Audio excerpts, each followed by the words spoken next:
النهارده جايب لك 20 شقه اول الساحل. بكام يا حاج عبده؟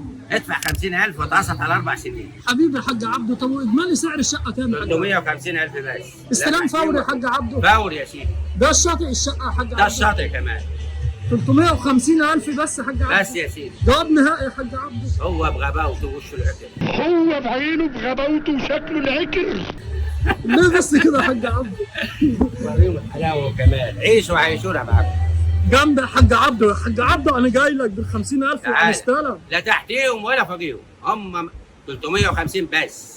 جواب نهائي هندفع. جواب نهائي. تدفع تاني يا سيدي.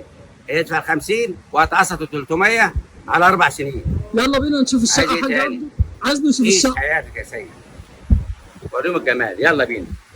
السلام عليكم ورحمه الله وبركاته. عشان في انا ما بغيبش اوانطه. النهارده جايب لكم عرض ب 50,000 جنيه تستلم شقه على البحر على طول، وهتقسط كمان على 4 سنين. وقت الشط يا جماعه حاجه جميله جدا بدون فوائد. السلام عليكم ورحمه الله وبركاته. اللهم صل وبارك على سيدنا محمد عليه الصلاه والسلام. بص كشف البحر من كل الجهات. كمان هتيجي معاك حبه حبه، ممكن 4,000 جنيه في الشهر او 5,000 على 4 سنين.